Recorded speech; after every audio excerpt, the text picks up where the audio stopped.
Amém? A paz do Senhor, igreja. Quem está em pé pode se assentar, quem está sentado pode permanecer como está.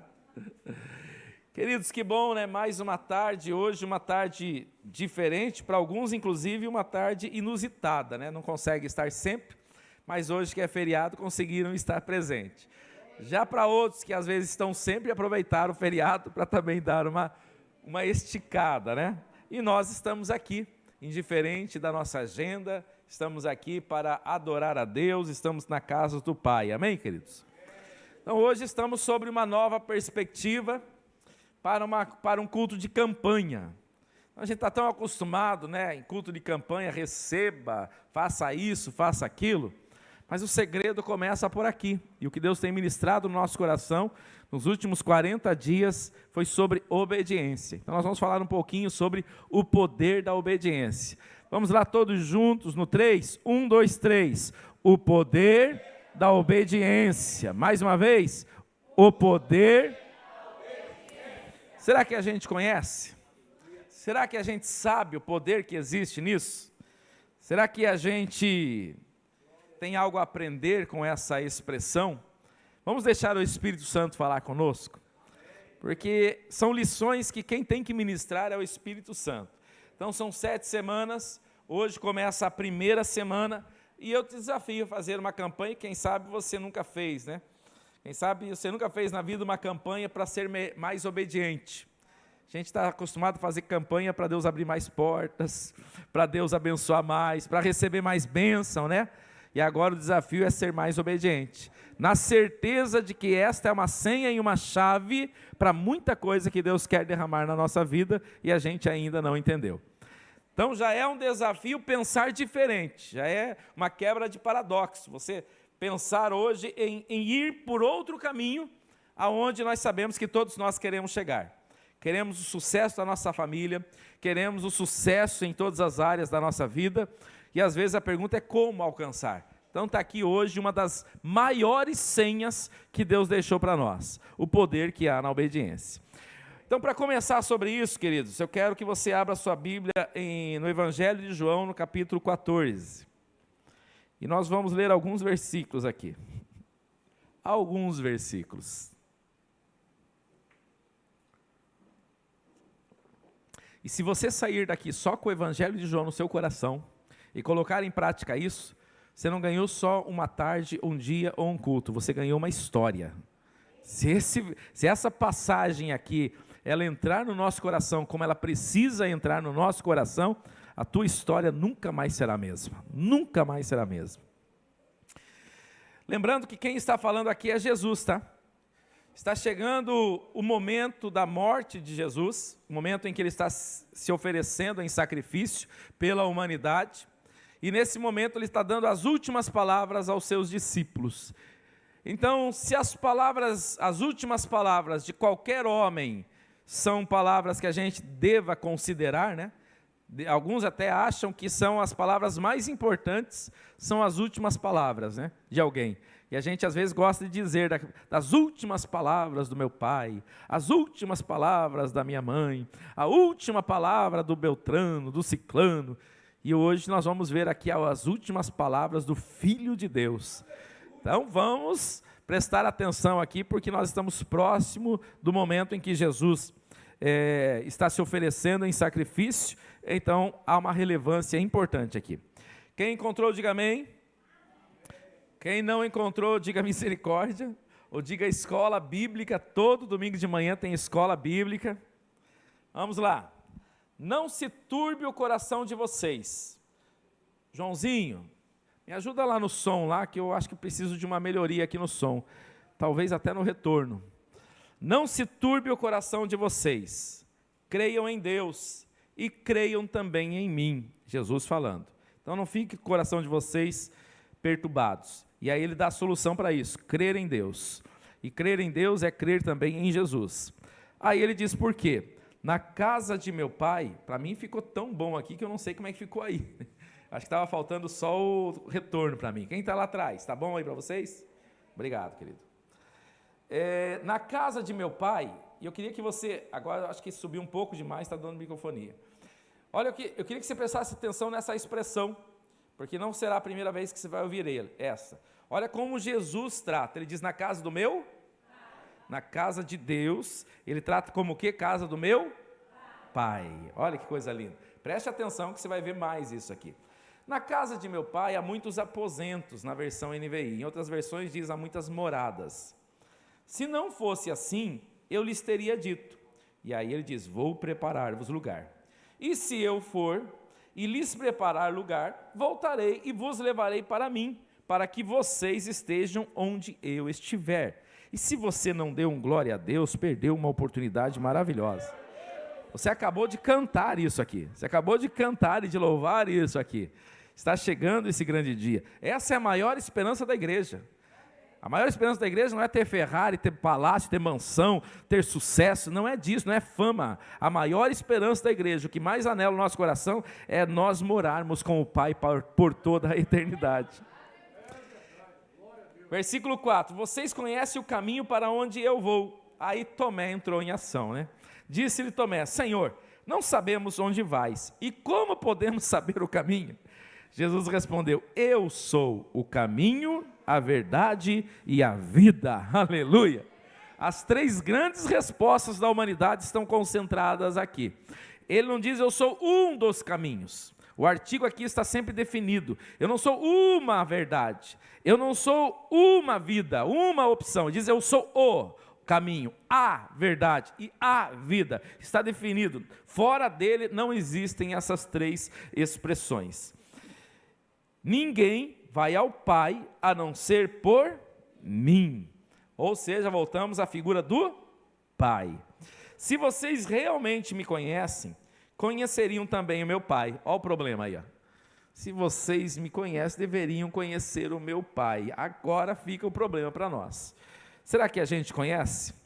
Já agora vocês o conhecem e têm visto, aí ele diz.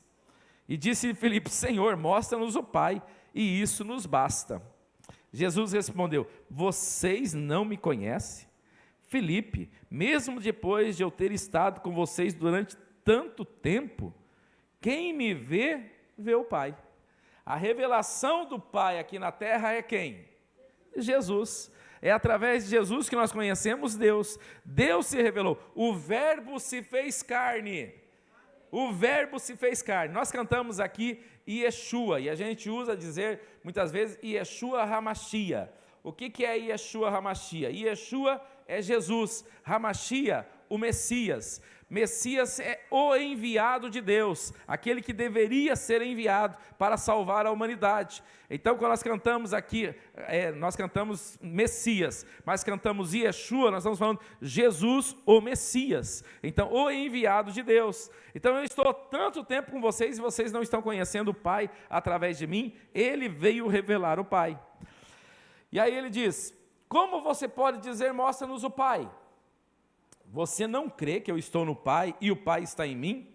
As palavras que eu digo não são apenas minhas, pelo contrário, o Pai que vive em mim está realizando a sua obra. Creiam em mim quando eu digo que eu estou no Pai e que o Pai está em mim, ou pelo menos creiam por causa das mesmas obras. Digo-lhes a verdade, aquele que crê em mim fará também as obras que eu tenho realizado. E agora ele fecha com uma expressão maravilhosa. Além de fará as obras que ele tem realizado, diz, e fará coisas ainda maiores do que essas. Eita glória! Vai fazer maior ainda a visão. Fazer maior, pastor Anders. Aí ele diz, sabe por que você vai fazer? Você sabe por quê? Porque eu estou indo para o Pai. Então ele está dizendo, eu estou deixando isso para vocês, eu estou indo e deixando, entregando isso para vocês, já é teu, está comigo e está com você. Eu farei o que vocês pedirem em meu nome, para que o Pai seja glorificado no Filho. O que vocês pedirem em meu nome, eu farei. Se vocês me amam, obedecerão os meus mandamentos. Olha aí, ó, estava bom até aqui, né? Até aqui estava tão bom, agora já entrou já, obediência aqui. Se vocês me amam, obedecerão os meus mandamentos. E eu pedirei ao Pai, e Ele lhes dará outro conselheiro para estar com vocês para sempre. o Espírito da verdade. O mundo não pode recebê-lo, porque não vê nem o conhece, mas vocês o conhecem, pois ele vive com vocês e estará em vocês. E se não deu um glória a Deus, aí perdeu uma oportunidade. 18, não os deixarei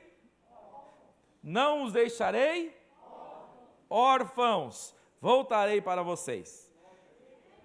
Ô glória! Queridos, se na expressão aqui de tudo que ele está lhe dando, ele vem no versículo 18 e diz do que ele está tratando, ele resolve usar para tudo isso que ele está dizendo, dizer, eu não vou deixar vocês órfãos. Em outras palavras, está dizendo, tudo isso se trata de paternidade, tudo isso se trata de orfandade. Quando a gente não está no Pai, a gente pode ter tudo aqui nessa terra, nós nos sentimos órfãos. A gente vai continuar com isso lá para frente, e essa não é a proposta de Deus. Ele diz, eu não deixarei vocês órfãos. Se você quiser viver como órfão, é porque você quer, mas não foi porque ele deixou alguém viver como órfão. Ele diz, eu não deixarei vocês órfãos. E ainda diz, eu voltarei para vocês. Dentro de pouco tempo, o mundo já não me verá mais. Vocês, porém, me verão, porque eu vivo, vocês também viverão. Naquele dia compreenderão que eu estou em meu Pai, e vocês em mim, e eu em vocês. Quem tem os meus mandamentos, olha lá, o tema da nossa campanha, quem tem os meus mandamentos e lhes obedece, esse é o que me ama. E aquele que me ama, será amado do meu Pai. E eu também e farei o quê? Me revelarei a ele, aleluia. Quer revelação do Pai? Então ame. Como é que você ama Ele? Obedecendo, simples assim. Disse então Judas, não o Iscariote, o outro Judas, Senhor, mas por que te revelarás a nós e não ao mundo? Respondeu Jesus, se alguém me ama, guardará a minha palavra. Está aqui o segredo, queridos. Se alguém me ama, guardará a minha palavra. Então qualquer coisa que eu fale de obediência que não está na palavra, está fora de contexto. Isso é coisa, invenção humana. Então, guardará a minha palavra. Meu Pai o amará, e nós viremos a Ele e faremos nele. Você não deu um glória? Eu não estou entendendo. Dá um glória a Deus aí, bem gostoso, daqueles que vêm do fundo do coração. Ele diz que Ele fará em nós morada. Aquele que não me ama, não guardará as minhas palavras. Essas palavras que vocês estão ouvindo não são minhas, são de meu Pai que me enviou. Tudo isso lhes tenho dito enquanto ainda estou com vocês. Mas o Conselheiro, o Espírito Santo, que o Pai enviará em meu nome, lhes ensinará todas as coisas. Lhes fará lembrar de tudo que eu lhes disse. Deixo-lhes a paz, a minha paz lhes dou. Não a dou como o mundo a dá. Não se turbe os seus corações e nem tenham medo. Se você recebe, diga amém. Vocês me ouviram dizer, vou, mas volto para vocês. Se vocês me amassem, ficariam contentes, porque eu vou para o Pai, pois o Pai é maior do que eu. Isso eu lhes digo agora, antes que aconteça, para que quando acontecer vocês creiam. Já não lhes falarei muito, pois o príncipe deste mundo está vindo, e ele não tem nenhum direito sobre mim. Todavia, para que o mundo saiba que amo o Pai e que faço o que o Pai me ordenou, levante-se e vamos daqui. Amém? Já podemos até ir embora, né? A pregação já aconteceu aqui, queridos. É só continuar se alimentando dessa palavra. Você verá aqui, queridos, muitas expressões que se repetem. Esta é uma passagem onde você verá Espírito Santo se repetindo, você verá amor se repetindo, você verá a palavra Pai se repetindo. A palavra Pai aqui, ela é repetida mais de 21 vezes, só neste capítulo. O tempo todo, a relação de Jesus, ele sempre dizia que estava ali fazendo a vontade do Pai. Ou seja, a gente poderia dizer que se tem uma coisa que Jesus nunca sofreu nessa terra, é de crise de identidade. Jesus sabia quem ele era, sabia qual era seu chamado e vivia para a glória do Pai. Então a gente precisa entender isso, como a gente tem dito, a gente vai falar cada vez mais nesse tom, nesta visão bíblica sobre paternidade e orfandade, porque é aqui que a gente precisa começar a resolver as coisas. A gente entende que Deus é pai, e a gente entende que a gente é filho. Tânia Teresa diz que até nas nossas expressões a gente percebe o quanto a gente fala que Ele é pai, mas a gente não vive a paternidade de Deus, porque a gente está mais relacionado a falar Deus e Senhor. Então a gente fala mais Deus, é ou não é? Porque às vezes a gente fala pai, daqui a pouco a gente já volta para Deus, o Senhor, e nós somos servos, e quando a gente se entende como filho de Deus, a gente passa mais a fazer como Ele ensinou. Orem assim, Pai Nosso. Ele não está só dizendo quem Ele é para nós, como Ele está dizendo que Ele é nosso. Não é apenas que Ele é Pai, mas que é nosso. Então não é um Pai distante. E é muito comum a gente, até imperceptivelmente, a gente estar orando para um Pai que está no céu. E a gente não entende que Ele é nosso. E a gente ora, mas Ele está distante de nós. E não é essa a proposta de Deus, queridos. E como eu já tenho dito, nos sintomas a gente percebe a nossa orfandade. A gente percebe nos medos, nas incertezas. Tudo isso declara qual é a nossa convicção no Pai. Qual é a segurança que a gente tem no Pai? E não se esqueçam, não deixem a mente nossa, não deixe a sua mente, não deixemos a nossa mente fazer o que a gente chamaria de um golpe em nós, aonde a gente faz a relação do Pai Celestial com o Pai terreno. Isso é um problema.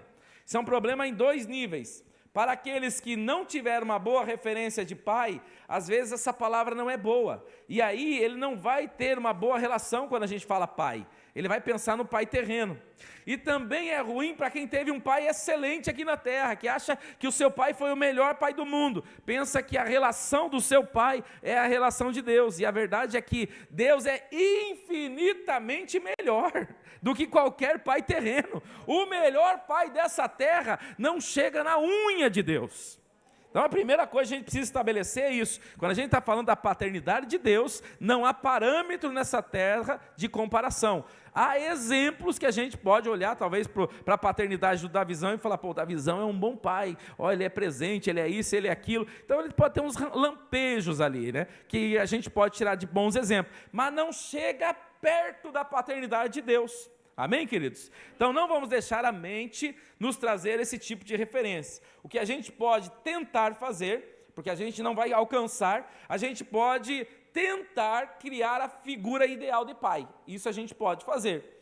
Mas mesmo assim, ficaremos a bilhões e bilhões de anos-luz de distância da paternidade de Deus. Mas já ajuda a gente a chegar em algum lugar. Então você pode imaginar na sua mente o que seria o pai ideal. Então, imagine por aí para você chegar mais perto da paternidade do que Deus quer fazer na minha e na sua vida. Amém, queridos?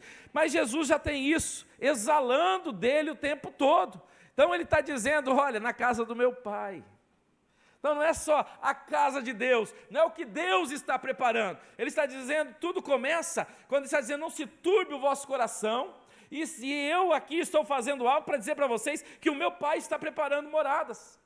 E eu estou aqui com vocês, e eu sou a ligação de vocês com o Pai, e assim como eu faço com o Pai, eu estou com vocês. Ele está deixando para eles o quadro se unindo todas as pontas. Está dizendo, ó, o Pai não está lá, eu estou aqui, vocês estão lá. Ele está dizendo, olha, o Pai está aqui, eu estou aqui, vocês estão aqui, e nós todos somos um só, aleluia.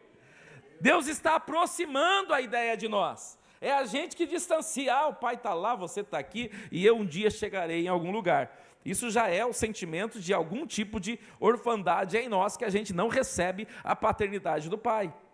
E a orfandade, queridos, ouvindo sobre isso, uma das melhores explicações que eu vi, ela fala que orfandade, um dos principais problemas que se dá é na relação de amor.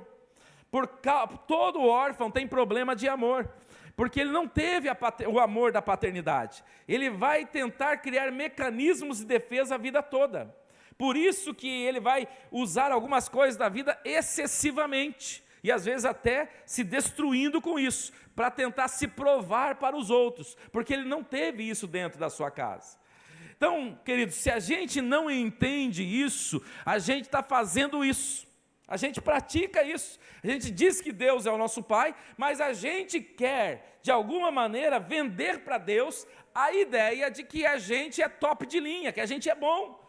E Deus não quer isso, porque Ele nos conhece por dentro e por fora, Ele sabe exatamente quem a gente é e nos ama, aleluia. Você não precisa provar nada, você precisa aceitar o amor de Deus e viver o amor de Deus. Essa guerra de tentar fazer para Deus é que destrói a gente. É quando a gente se encontra no amor, é que as coisas acontecerão. A obediência, queridos, ela está ligada a uma relação com Deus. E aí a gente pode imaginar o seguinte: amar, na perspectiva divina, a gente percebe que é uma decisão. Não é o sentimento como de uma paixão, que às vezes você sente algo grande, e aí você diz que aquilo é amor. E com o tempo, alguns descobrem que aquilo era apenas uma paixão. O amor está mais ligado a relacionamento constante, que aí vocês começam nesse relacionamento, conviver e viver junto, e a coisa vai começando a ganhar outros níveis de aproximação. De repente, aquilo vira uma paixão, de repente vira um amor, de repente vira uma unidade, que você já não sabe mais dizer o que é o que, só sabe que querem ficar juntos para sempre e sempre estão juntos. Então, relacionamento tem muito a ver com amor. Relacionamento praticamente é como se fosse o mecanismo para que o amor vá cada dia mais sendo aquecido. Dá para a gente imaginar, e a gente ouvia muito isso quando a gente namorava, né? Não sei se hoje em dia fala isso, mas na minha época, a gente namorava e falava, se me amasse fazia isso. Você não fez isso é porque não me ama. Você não me ligou hoje é porque não me ama. Não, é porque eu estou duro mesmo, não tinha dinheiro nem para comprar uma ficha telefônica. É porque não me ama. Se me amasse, dava um jeito e comprava. Então a gente tinha muito esse joguinho do relacionamento comprovando aquilo que sentia.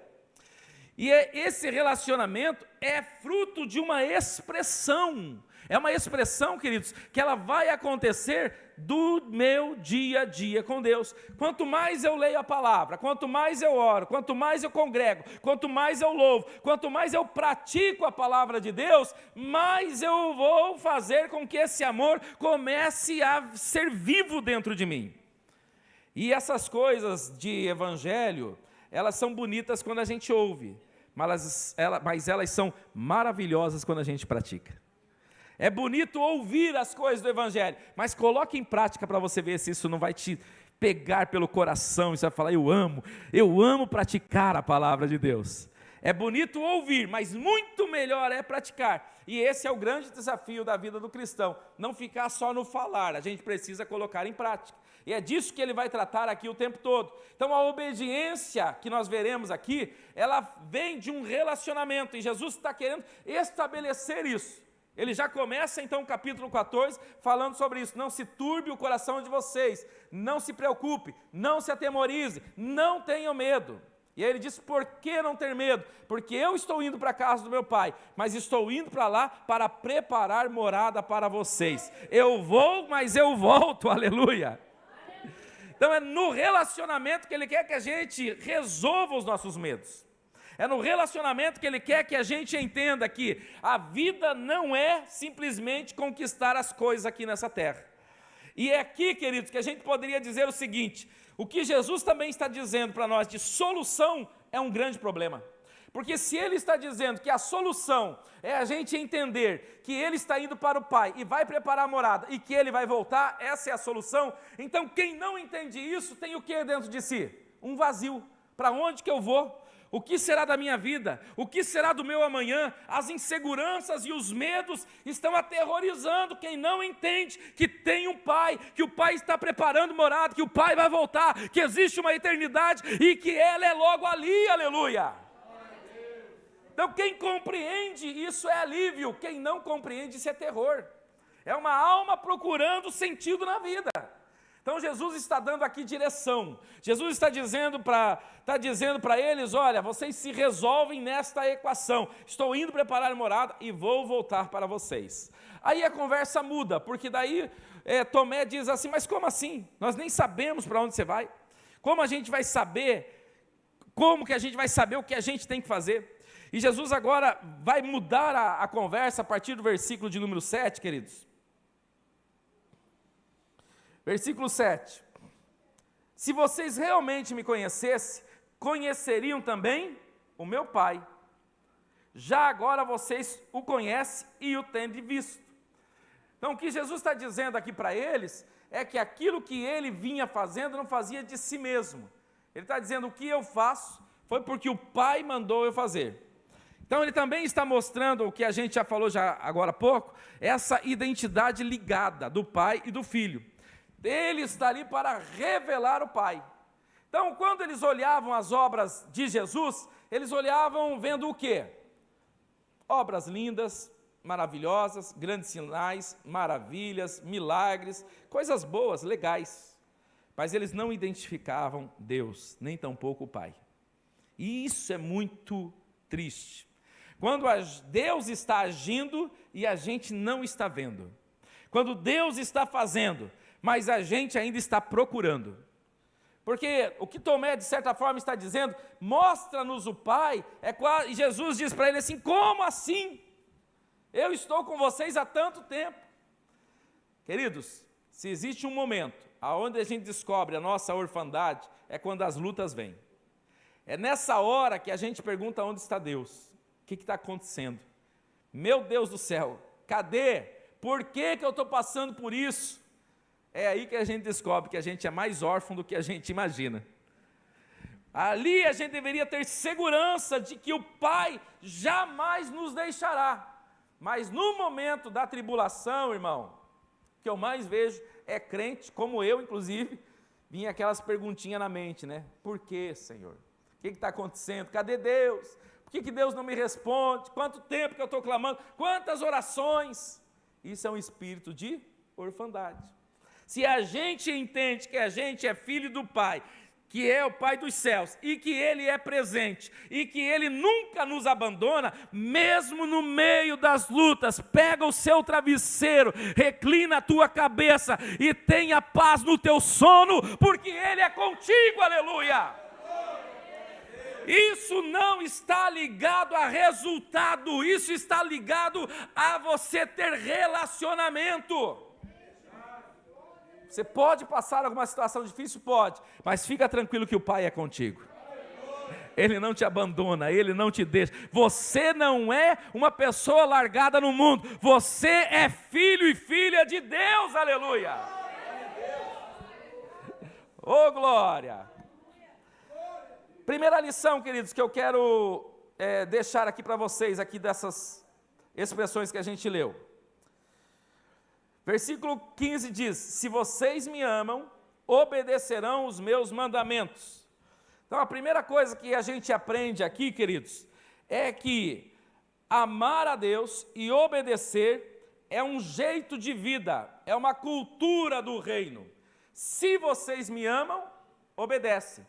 Então a sentença já está aqui dizendo que esse é o resultado do amor. O amor acontece quando eu obedeço. A obediência é aquilo que a gente falou agora há pouco, que a gente faz isso lá, tinha uns namoradinhos que faziam isso, não sei se é só eu e a Simone que fazia, na verdade ela era mais que fazia comigo, né? Você não fez isso porque você não me ama, não sei o que lá, porque você não me ama. Então a gente acaba olhando na obediência que alguma coisa exala de nós, é ou não é? O filho que muitas vezes diz que ama, você não vai olhar na obediência dele se isso realmente se comprova? A gente não vai ver em atitudes. Então a obediência ela está ligada, queridos. E de outra maneira, porque se a gente fizer a equação aqui errada, pensar que através da obediência vem o amor, eu estou invertendo a regra do jogo. É porque eu amo que eu obedeço. Então o problema está no amor. A obediência é um resultado apenas disso. Quem ama, obedece. Amém ou não amém? Amém. Então a pergunta mais importante para nós aqui não é se eu obedeço. A pergunta mais importante para nós é se eu amo. E a segunda pergunta é tão importante quanto eu amo. Porque eu tenho certeza absoluta, se eu sair agora na rua, ou aqui dentro, mais ainda, e perguntar para 1000 pessoas se elas amam a Deus, todas dirão que amam a Deus. Mas se eu fizer alguns testezinhos, a maioria vai ser reprovada no teste e vai ver que não ama. E aqueles que, quem sabe, forem um pouquinho aprovados, vão ficar num segundo problema. Porque existe um padrão de amor para Deus. Vocês sabiam que existe um padrão de amor para Deus?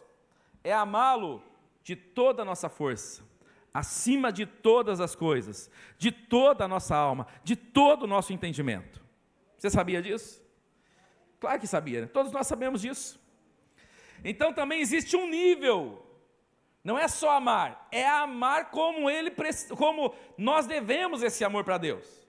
Porque a pergunta para nós aqui, mais importante também, para resolver essa questão do amor, é como que eu posso amá-lo dessa maneira? Como amar a Deus dessa maneira? E só existe uma maneira, queridos. Não é você sendo curado, não é Deus abrindo porta de trabalho, não é Deus trazendo um milagre para a sua vida. É você ir para o maior milagre da história. Você precisa dobrar os seus joelhos diante daquela cruz e entender quem está ali e o que está acontecendo ali. O amor de Deus foi revelado na cruz.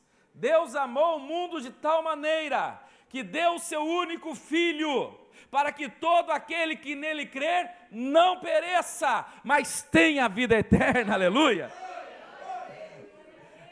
Se tem alguém que não tem nenhum interesse em alguém não ir para o céu, é Deus. Mas se eu estou procurando o amor de Deus em coisas, não funciona. O amor de Deus está revelado na cruz. Romanos capítulo 5 diz que Deus provou o seu amor para conosco. Tem muita gente que não prova aquilo que fala. Jesus é diferente, Deus é diferente, Ele prova aquilo que fala, está provado o amor dEle. E ainda diz mais no capítulo 5, diz que Ele morreu sendo eu ainda pecador. Antes de eu amar a Ele, Ele já me ama, aleluia. Deus não é interesseiro, querido. Ele olha para a gente no pior estágio e diz: eu te amo a si mesmo, e te amo tanto que eu vou mudar a tua história, aleluia. Se eu não resolver aqui o meu amor com Deus, a obediência não vai vir. Há por exemplo, um problema, que as pessoas criaram um problema bíblico, quanto à questão da submissão da mulher ao homem. Se criou um problema sobre isso. Por quê? Porque se vê submissão do jeito que os antigos falavam, talvez, de submissão. Em gente que talvez não parou para analisar. Mas o mesmo texto que fala da submissão da mulher, fala que o homem deve amar a mulher como Cristo amou a igreja. E como é que Cristo amou a igreja? Dando a sua vida pela igreja. Se um homem amar assim uma mulher, você acha que vai ter dificuldade em submissão, irmão? Porque a submissão bíblica não é o homem pisar na cabeça de mulher e achar que é mais poderoso que mulher. A submissão que uma mulher vai fazer ao homem é quando um homem ama, quando o homem cuida, como o homem protege, quando o homem respeita, como o homem dá o lugar devido da mulher. Aí os papéis vão se encaixar naturalmente. Então a gente está querendo um resultado, às vezes sem pensar em como chegar naquele resultado. Se quer chegar ali, chega pelo caminho de Deus. Se quer obedecer, então aprenda a amar a Deus. É aqui que a gente tem que resolver. O dia que a gente amar a Deus acima de todas as coisas, queridos, não haverá nada que será difícil de a gente obedecer, porque a gente entenderá que Deus faz o melhor, Ele quer o melhor. Eu posso não entender, mas depois ali na frente eu vou entender, e é o melhor de Deus para a minha vida e para a minha história. Mas se eu não amo a Deus, então eu estou fazendo algo obrigado, forçado, eu não estou fazendo com amor, isso não vai funcionar. Não vai funcionar. Eu não sei aonde foi que eu citei esses tempos atrás, eu achei muito lindo uma expressão do meu filho, uma época atrás, ele era pequeno ainda, e aí a gente, de vez em quando, a gente dava dinheiro na mão, quando a gente ia no shopping, e falava: olha, compre o que você quiser. E a gente sabia geralmente lá que o lanche lá mais caro era R$15, por exemplo. Então a gente dava R$15 para ele e falava: compra o que você quiser. Porque eu aprendi um segredo, irmão. Quando eu chegava lá e falava escolha, ele ia no mais caro, R$15. Ele nem sabia do que era aquele lanche. Eu acho que ele olhava pelo número e falava: esse ali é o top de linha, é esse ali que eu quero. Aí quando eu comecei a dar o dinheiro para ele, ele nem pegava batatinha e refrigerante, irmão. Ele vinha só com hambúrguer na mesa. Falei, você não vai tomar nada? Não, pai, estou legal, estou bem aqui. Até sobrou um dinheirinho. Eu falei, mistério. Aí eu aprendi isso. E aí, num dia desses, eu dei o dinheiro para ele sobrou dinheiro, e a gente andou, fez mais algumas coisas, acho que fomos no shopping, acho que fomos no mercado, sei lá, fizemos algumas coisas, e estava na hora de voltar para casa. Quando estava na hora de voltar para casa, eu lembro até hoje, ele pegou os 10 reais, eu dei 15, naquela época era 15 reais, um lanche do maior, assim, do McDonald's, e aí ele pegou os 10 reais e falou, pai, esses 10 reais aqui sobrou. Eu falei, filho, mas esse daí eu te dei, esse daí é teu. Ele falou, pai, eu não preciso de nada, o Senhor me dá tudo. Eu nunca mais esqueci disso, queridos. São coisas que só o amor pode criar e gerar. Então, enquanto a gente estiver fazendo as coisas forçado com Deus, não vai funcionar.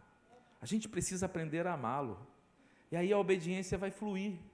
Quando a gente entender o que é cuidado de Deus, o quanto Ele está 24 horas conosco, que Ele está preparando um lar para nós, e que Ele já disse, esse lar só vai ter sentido quando vocês estiverem aqui e viver comigo a eternidade. Olha o projeto de Deus, viver com Ele para sempre, Ele está conosco sempre, Ele cuidar, Ele ajudar, Ele tem a visão, que Ele está muito acima da minha visão. O teu projeto de vida não chega perto do projeto de Deus da sua vida.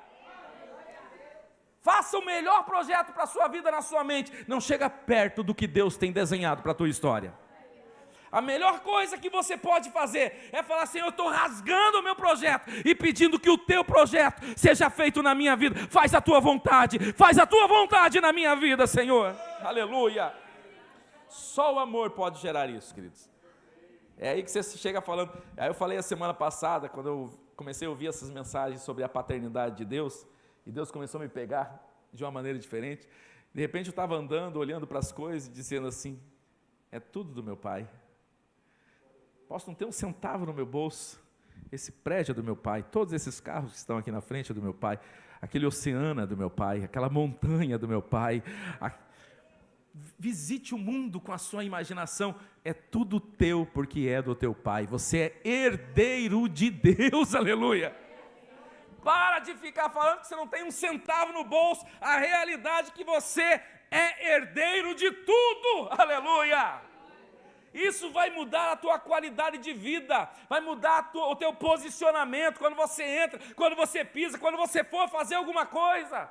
Não vai entrar lá como um coitadinho, eu não sei se eu vou passar nesse teste, eu não sei se eu vou conseguir isso, eu não sei se eu tenho essa capacidade, eu não sei se eu consigo isso. Para com isso, você é filha e filho de Deus, aleluia!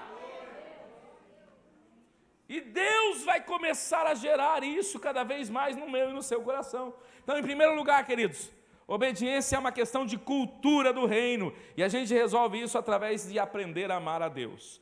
Eu estou com 30 e tantos anos de fé, e o que eu posso dizer para vocês, até hoje eu não aprendi a amar a Deus acima de todas as coisas.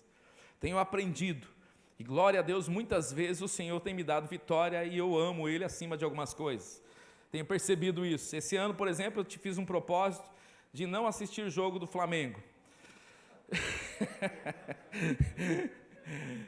E eu gosto desse jogo do Flamengo, não sou assim um viciado, mas eu gosto desse jogo do Flamengo, mas para testar o meu coração, para saber se eu amo mais o futebol, porque a gente só vai saber, viciado, só sabe se é viciado quando ele fala eu vou parar, é aí que ele vai descobrir se é viciado.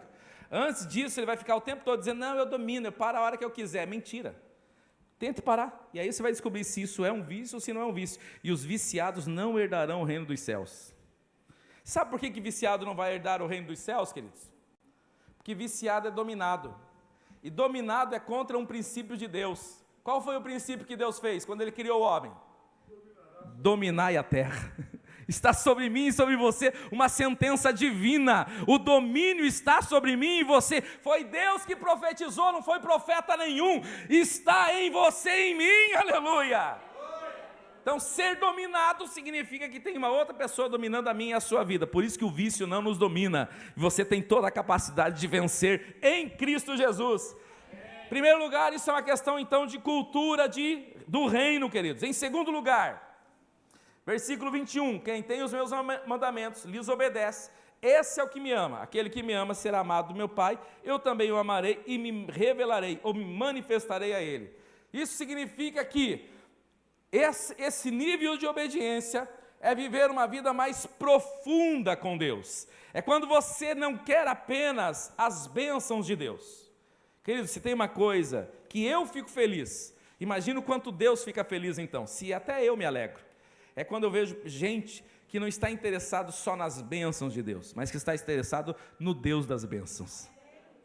Quando a gente está interessado no milagre, a gente pode, queridos, se equivocar e receber o milagre e perder o que há de melhor. O que é de melhor? O que gera o milagre.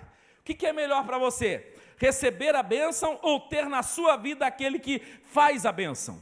Aquele que opera a bênção? Aquele que pode fazer todas as coisas? Com certeza, aquele que pode fazer todas as coisas. Então, queridos, obedecer é ir um nível além. É não ficar apenas no me dá, me dá, me dá, me dá, me dá. É aquele que começa a viver um nível preocupado no coração do Pai. O que eu posso fazer para alegrar o coração do Pai? O que eu posso fazer de algo novo? Nós temos entrado nesse ano em alguns propósitos de jejum, de oração e algumas outras coisas na equipe, e volta e meia eu vejo uma ou outra das obreiras olhando e falando, esse ano eu fiz isso que eu não vinha fazendo, sabe, é gente querendo alcançar o coração de Deus, isso, eu já fico feliz, imagine Deus, o quanto Ele vê filhos tentando acertar, filhos tentando obedecer, tentando praticar, porque não é uma coisa assim, queridos, não é simplesmente acordei hoje, agora sou crente, a partir de hoje eu vou ser totalmente diferente, não, é um processo, todos os dias Deus vai começar a gerar algo novo. Eu aceitei a Jesus com 18 anos de idade, irmãos, eu estava no nível mais profundo de coisas erradas, vivendo na criminalidade, vivendo nas drogas, uma vida totalmente destruída, eu não chegaria aos 20 anos de idade, não havia a menor possibilidade disso, e hoje eu estou aqui, esse mês que vem eu completo dia 17 de julho, anotou aí? Anotou? Agora, 17 de julho, 51 anos de idade.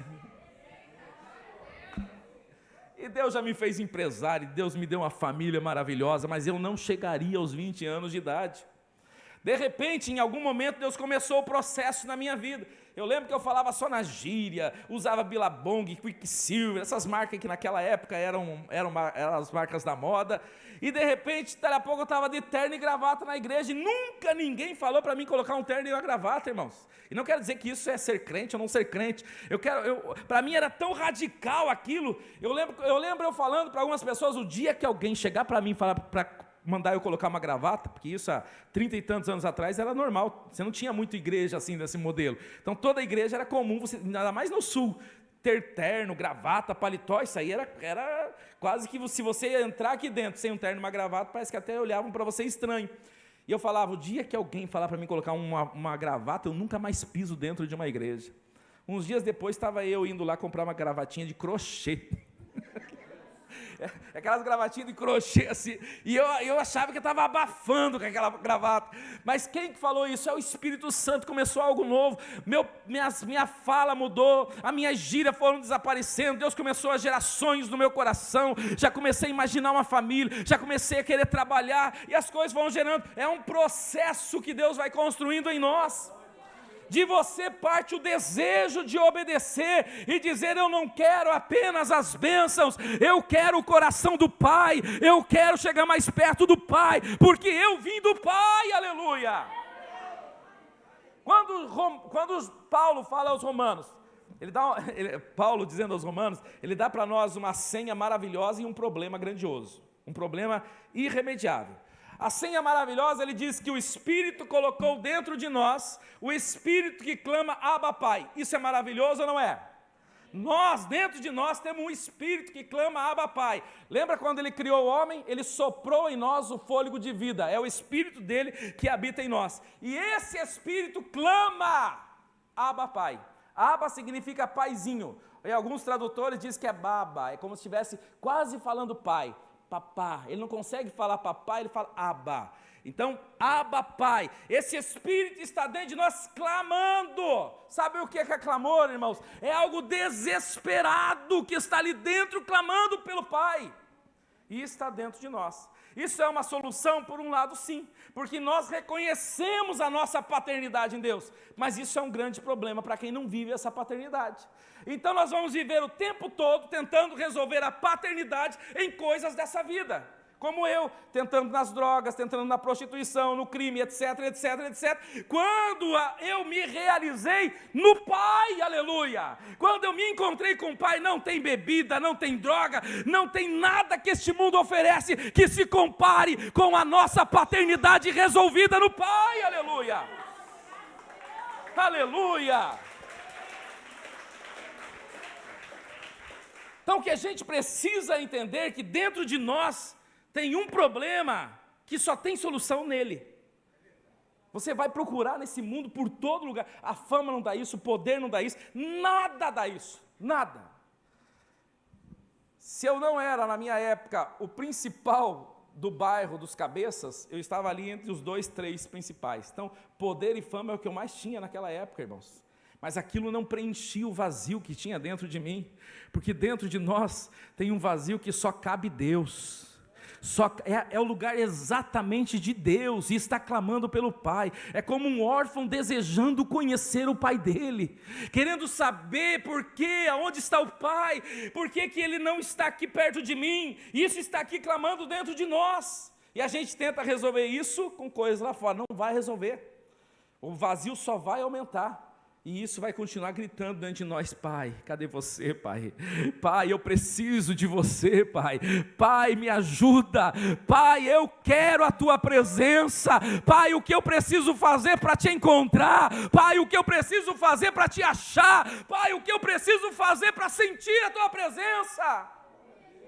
É isso que estamos clamando 24 horas. Por isso, queridos, a nossa alegria é em saber que Maranata, logo, logo Ele está aqui. Por isso, o Espírito começou a nos envolver quando estávamos cantando, e Yeshua está voltando, está chegando aquele dia, é o maior anelo, aleluia, aleluia. Então, queridos, em primeiro lugar, é a cultura do reino. Em segundo lugar, viver a obediência é buscar níveis mais profundos. Em terceiro lugar, Jesus falou isso. Versículo 22, 23 e 24 diz assim: disse então Judas, não Iscariote: Senhor, mas por que te revelarás a nós e não ao mundo? Respondeu Jesus: se alguém me ama, guardará a minha palavra. Meu Pai o amará, nós viremos a ele e faremos nele morada. Aquele que não me ama, não guardará as minhas palavras. Essas palavras vocês estão ouvindo, não são minhas, são do meu Pai que me enviou. Amém, queridos? Se nós amamos a Deus, nós precisamos dar ouvido à palavra de Deus. É o que Jesus está dizendo. Não existe nem uma outra fonte na terra que traga maiores revelações de Deus do que a Bíblia. Não existe. Assim como não existe nenhum outro Deus que ressuscitou. Todos os demais deuses, Buda, Confúcio, o que você buscar por aí, se você for no túmulo deles, está escrito lá: aqui jaz Confúcio, aqui jaz Buda, aqui jaz Maomé, aqui jaz... No túmulo de Jesus está escrito: ele não está aqui porque ele ressuscitou. O único que ressuscitou e que venceu a morte é Jesus. Isso distingue de todos os outros. Então, para nós que somos cristãos, a fonte não é da cabeça de um e de outro, está aqui, ó. Eu preciso dar ouvido à palavra de Deus. É aqui que eu vou descobrir o que é obedecer a Deus. E não sair por aí dizendo que o fulano falou, é isso, é obediência. O outro diz que é isso, a igreja diz que é isso. Você precisa conhecer a palavra de Deus, para não ser enganado. E para os outros não ficar falando as coisas e você sair como gado ouvindo todo mundo. Você tem uma palavra na sua mão, traduzida, irmãos. Hoje existem países que sonham com isso, de ter uma Bíblia traduzida, mas ela já está em boa parte do mundo. E em todos os locais que ela está, a alegria de tê-la e poder examiná-la. Hoje você pode ouvir a Bíblia. Você pode ter ela no teu smartphone, você pode ter ela de todas as maneiras, queridos. Não justifica na nossa geração, não justifica um cristão que não tenha amor pela palavra e não se dedique a conhecer a palavra, porque meios e mecanismos não faltam para todas as pessoas. Então, queridos, Jesus está dizendo que um comportamento que aqueles que amam a Ele fazem, guardam a palavra, e Ele diz da mesma maneira. Agora, quem não guarda, não tem jeito. Então a solução está em guardar a palavra de Deus. E para finalizar, Jesus é o exemplo, em tudo que Ele faz, Ele é o exemplo. Jesus nunca vai dar uma ordem para mim e para você que Ele não tenha feito. Ele fazia isso. Olha o que Ele diz no versículo de número 30, no último versículo, para finalizar. Ele diz, 31, todavia, para que o mundo saiba que amo o Pai, olha só, para que todos nós saibamos que Jesus ama o Pai, Ele diz, e o que faço, todavia, para que o mundo saiba que amo o Pai, e que faço o que meu Pai me ordenou, levante-se e vamos daqui. Então Ele faz o quê? Ele faz o que o Pai lhe ordenou. Então Jesus foi obediente, e obediente até a cruz. Ele foi até o fim. Isaías 53 diz que ele subiu como um cordeiro mudo ao matadouro. Ele foi para cumprir a sua missão aqui na terra. Jesus é o exemplo de obediência. Eu não sou o exemplo de obediência. E não acredito que aqui na terra existam pessoas que sejam exemplos máximos de obediência. Nós, em alguns momentos, obedecemos, e obedecemos boa parte dos momentos, uns mais e outros menos. Mas o exemplo soberano de Deus é Jesus Cristo. O maior exemplo. E eu não estou dizendo com isso que a gente não deva lutar para ser o exemplo de obediência. Essa é a nossa luta. Em todos os lugares que vivemos, as pessoas precisam ver em nós a diferença. No entanto, o nosso grande exemplo é Jesus. Ninguém pode dar a desculpa de que eu não obedeço porque o pastor não obedece. Eu não obedeço porque a minha esposa não obedece, minha mãe não obedece, meu irmão não obedece, o fulano lá diz que é crente e não obedece. Isso não é desculpa para ninguém, porque a Bíblia diz que cada um dará conta de si diante de Deus. Ninguém vai dar conta de outro diante de Deus. Você vai dar conta de você diante de Deus. Eu vou dar conta de mim diante de Deus. Então, para que a gente entenda, o exemplo está em Jesus. O homem pode falhar, mas Jesus nunca falhou. Vamos se colocar de pé? Se o exemplo é Jesus, então o padrão é alto. Amém ou não amém? Digo até mais, é inatingível, humanamente inatingível. Por isso que Jesus disse, eu não vou deixar vocês sozinhos.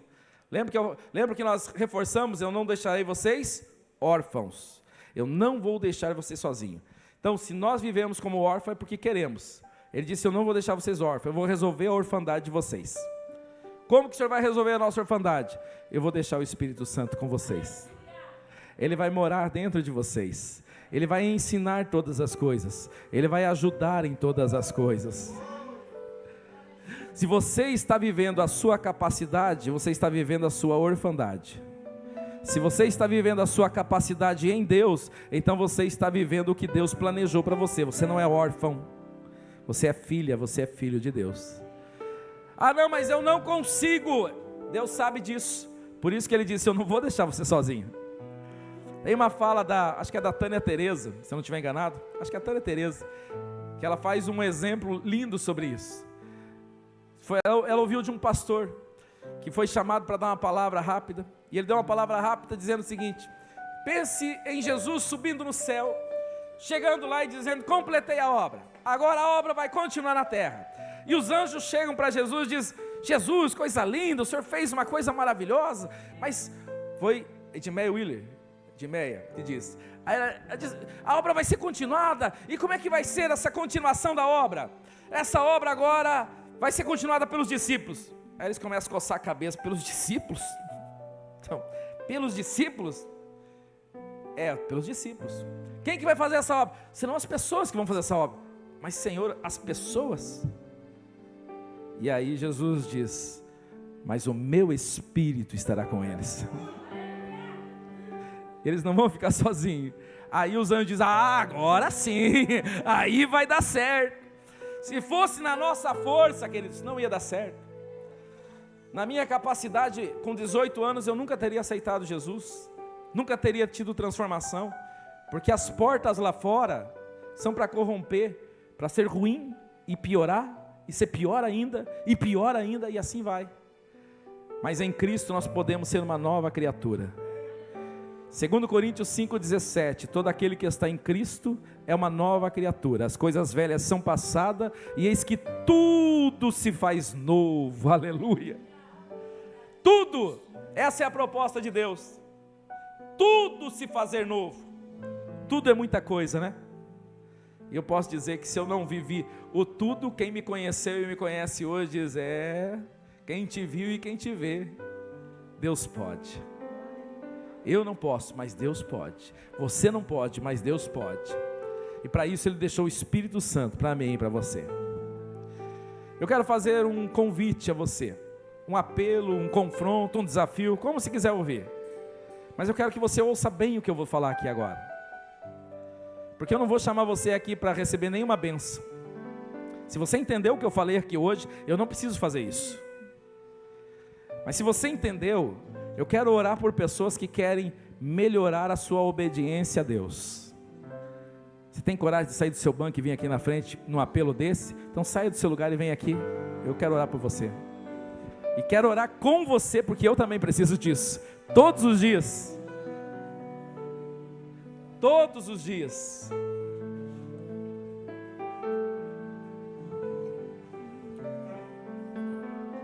Eita glória, veio todo mundo, você entendeu mesmo? É para obedecer, melhorar a obediência. Nunca está bom, queridos, nunca está bom, nunca.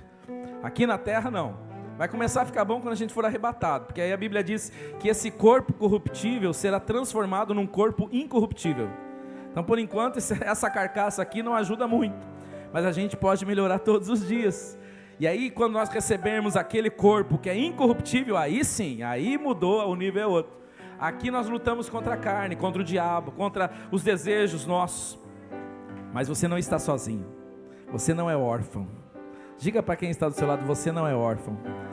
Diga para quem está ao seu lado, o Espírito Santo habita em você, o Espírito Santo mora em você, o Espírito Santo mora em você, o Espírito Santo mora em você, Ele mora, Ele habita em você. Você não é órfão, você não está sozinho, não é na sua força, é na capacidade de Deus. Aí fica bem mais fácil de obedecer, né? Mesmo assim, não é fácil, a nossa carne, né? Paulo disse, o bem que eu quero fazer e o mal que eu não quero fazer. O bem que eu quero fazer, não consigo. E o mal que eu não quero fazer, quando eu vejo, já estou fazendo. Mas ele não termina a passagem assim, ele diz, bendito é porque quem habita em nós é Deus, é Ele que faz a gente ser vitoriosos, aleluia. É Ele, queridos, não confie na sua força, dependa mais dEle. Quando a gente está dizendo para um pecado de estimação, ou para uma limitação nossa, estamos dizendo assim, eu não consigo, você está confiando na sua força. Você está chamando uma responsabilidade que Deus não pediu para você. Agora quando você fala, Senhor, eu não consigo, mas Espírito Santo, ó, mudou, né? Espírito Santo, tu podes. Espírito Santo, tu podes, e tu habita em mim, Espírito Santo. Tu podes, Espírito Santo. Então você está vivendo como Ele quer, dirigido pelo Espírito Santo. Todos que são filhos de Deus são dirigidos pelo Espírito Santo. Confie mais em Deus e menos em você, e você viverá tudo que Deus tem sobre a sua vida. Nessa oração eu também quero orar por decisões aqui. Se você quer aceitar a Jesus como teu único e suficiente Salvador, ou entregar a sua vida, se você não fez isso, ou se fez e parou, agora é hora de você obedecer a Deus, levantando a sua mão e dizendo, eu quero receber a Cristo como meu único e suficiente Salvador. Se temos alguém, é só levantar a sua mão, e eu quero orar pela sua vida. Oh glória, aleluia, aleluia, aleluia, aleluia. Parabéns, filha, essa é a maior decisão e a mais linda decisão que você poderia fazer. Temos uma pessoa aqui para Jesus, onde tem a segunda pessoa, para você levantar a sua mão. Hoje é dia de compromisso, hoje é dia de religar a sua comunhão com Deus. O Pai está aqui dizendo: vem, filho. E Ele está recebendo de braços abertos. Repita comigo: Senhor Jesus, Senhor Jesus, eu entrego a minha vida, eu entrego a minha vida, a minha história em tuas mãos. em tuas mãos. Escreve a minha história. Escreve a minha história. Eu quero viver os teus planos. Eu quero ver os teus O que o planos. Senhor planejou para O mim. que o Senhor planejou para mim. Que o seu sangue Que o seu sangue purifique os meus pecados. purifique os meus pecados. Escreve o meu nome Escreve meu no nome livro da vida. no livro. Pai, eu te louvo, Senhor, por esta decisão, Senhor. Eu te louvo, Senhor, pela vida, Senhor, da tua filha. Ela é tua filha, Senhor. E a partir de hoje, Senhor, que ela viva cada vez mais com esta identidade, entendendo, Pai, os teus propósitos e os teus planos, tudo aquilo que o adversário lançou sobre a vida dela, eu repreendo agora pelo poder que há no nome de Jesus, pelo poder que há no nome de Jesus, Pai. Eu te peço agora, passa o teu sangue purificando a vida dela, Pai, e cumprindo a tua palavra. Aqueles que estão em Cristo, Senhor, são nova criatura, as coisas velhas são passadas e eis que tudo se fez novo, Pai. Então, em nome de Jesus, Espírito Santo habita, mora, escreve essa história, recebe a tua filha, Senhor, fazendo os teus planos se cumprirem, em nome de Jesus. Dê uma salva de palmas para Jesus. Eu quero que você dê um abraço no Pai agora, pela fé. Abrace o Pai agora, você com você mesmo. Tire a sua mente do campo terreno agora. Sinta o Espírito Santo neste lugar. Espírito Santo, começa agora, Espírito Santo. Glória a Deus. Começa agora, Espírito Santo, a acalentar cada coração. Sinta agora a filiação, sinta agora a paternidade, sinta agora o Pai dizendo para você: filha, filho amado. Sinta agora o amor de Deus sobre a sua vida, o cuidado de Deus sobre a sua vida, o cuidado de Deus sobre a sua história. Ele está dizendo: eu cuido de você. Ele está dizendo: eu amo você. Ele está dizendo: eu tenho planos maiores para a sua história. Não fique inseguro, sinta a segurança de Deus. Filha e filho de Deus, para que viver inseguro e com medo, se Deus é contigo? Deus é contigo, o Pai é contigo, Ele é teu Pai, aleluia. Pai, é neste abraço, nesta tarde, que nós queremos te dizer que queremos melhorar a nossa obediência, queremos aprender a te obedecer porque te amamos, não por causa de regras, não por causa de religiosidade, não por causa de igreja. A gente quer uma vida de relacionamento com o Pai, e a gente quer viver como filho, mas como filho que realmente tenta alcançar o teu coração, como filho que quer acertar, como filho que se preocupa em viver te amando e fazendo coisas para te agradar. Nós não temos aqui filhos rebeldes, nós não temos aqui filhos desobedientes, nós temos filhos que te amam e querem, Senhor, cada dia mais viver nesta dimensão. E eu te peço, Pai, supre os teus filhos, abençoa os teus filhos, acalenta os teus filhos, abraça os teus filhos, cura os teus filhos, Pai, prospera os teus filhos, Senhor, e a tua presença conosco é o que mais queremos, em nome de Jesus.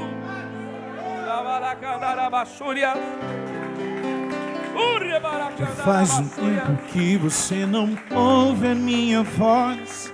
Vai Meu só silêncio agradecendo, fez você continue se só esquecer. agradecendo. Ouça esse louvor. Tem um propósito para Sinta esta cumprir unidade, na sua vida, você, o Pai e o através Filho. de ti. Essa é a Se proposta os do Pai. mandamentos obedecer, guardar minhas palavras no seu coração, com certeza eu vou honrar a sua fé receba, em nome de Jesus. e abençoar a sua geração. Olha a voz do Pai.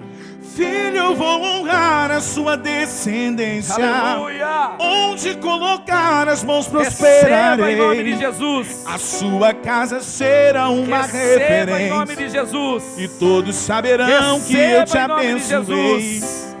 Filho, eu vou honrar a sua descendência.